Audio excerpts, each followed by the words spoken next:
Today, we're going to look at phrases, useful phrases for meetings, how to start the discussion, how to contribute your idea.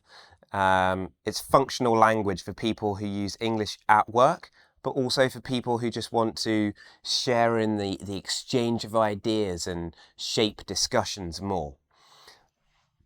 Let's get going. How to start like a boss. You might say something like, "Morning, everyone.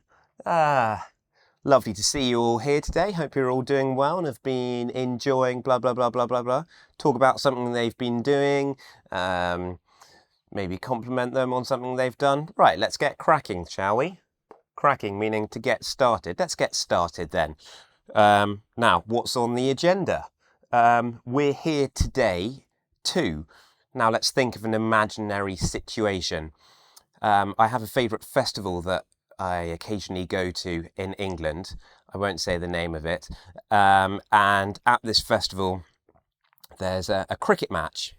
And it's a very entertaining cricket match because roughly every 2 minutes, the match is punctuated by people taking all their clothes off and running across the pitch. So we're going to imagine for today's meeting that the festival is discussing whether streakers are going to be allowed to continue doing this at the match. So we're here today to discuss whether at the next festival we will have tighter security to prevent this from happening or not. Now, our next section is about controlling the discussion, because maybe a member of the group starts going blah, blah, blah, blah, blah, blah, blah, blah, blah, blah, blah. They start saying how it's an outrage and, it's a family festival and how can we let this be going on and no one's going to come to the festival. Thanks for that, Stephen. Yep, very interesting there, your opinion.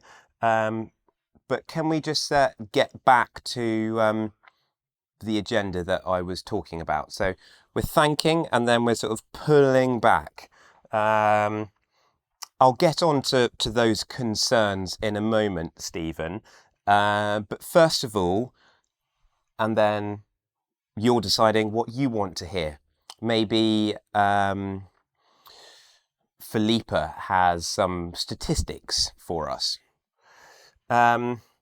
Exactly. We want Philippa to tell us about her statistics about the number of press releases it got last year, or how many people gave it a 5-star because they were so entertained.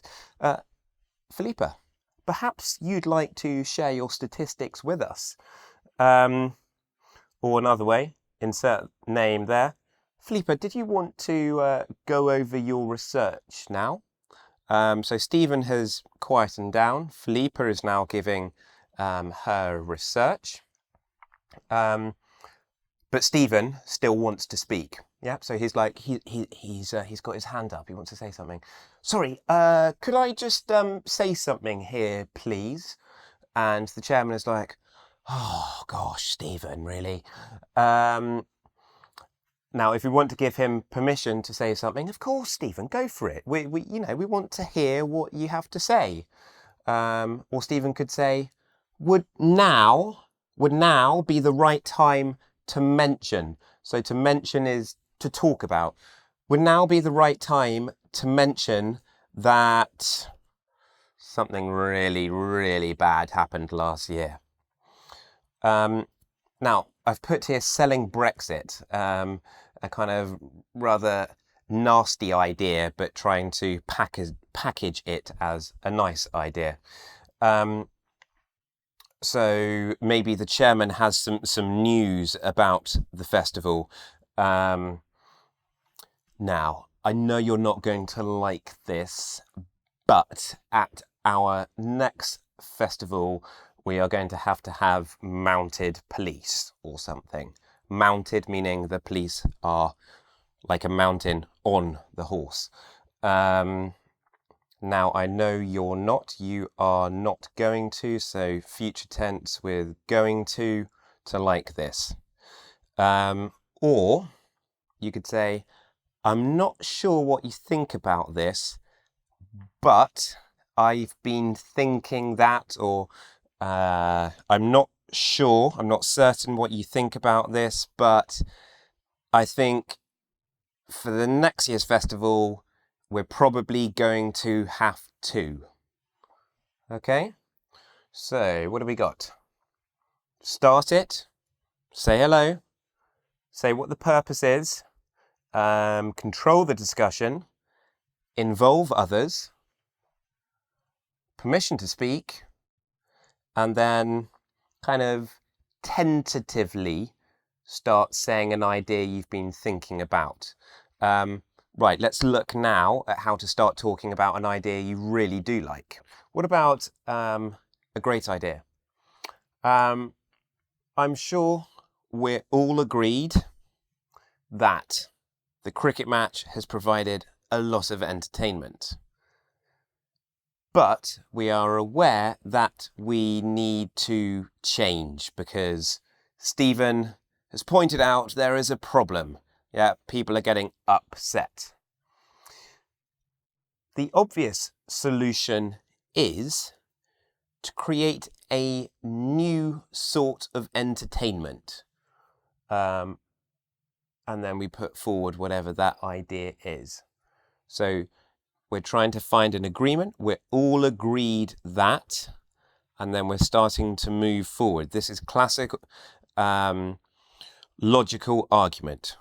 We're always trying to find that solution. Okay? So what is that solution? So maybe instead of people streaking, we have camels being paraded through. We have people doing strange Bollywood dances. We have people chasing after rolling pieces of cheese. I don't know, whatever. Think about it. Imagine. And then we're starting to sell this idea. We could have this and this would happen. And the more detail we go into, the better.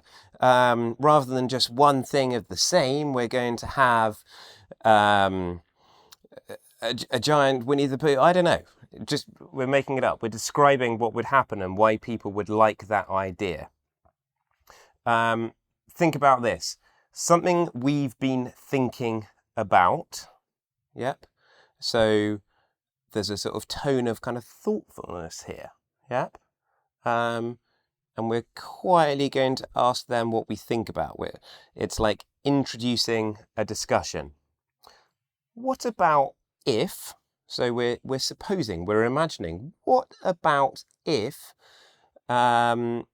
instead of cricket, we had a totally new game and we did sort of bog championship, sort of bog snorkeling, and we had commentators about that, or, you know, let's change the ballpark, change the parameters.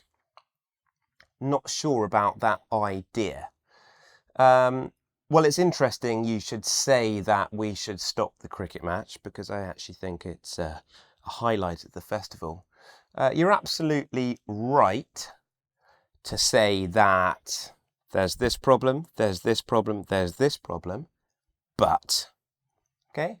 So again, we're seeing this pattern of acknowledging someone's point of view and then putting in our own instead, okay?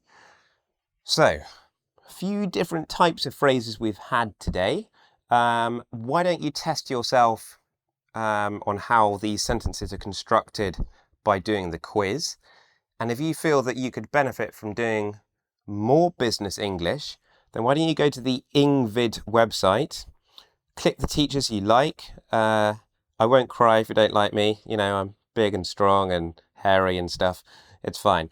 Click the teachers you like and then put business English, and then you'll get the whole list of sort of business stuff there. If you're still wanting a bit of help, honeyourenglish.com. Are you a subscriber? Hope so. I'll see you in the next video. Take care. I'm sure we're all agreed that complete that sentence.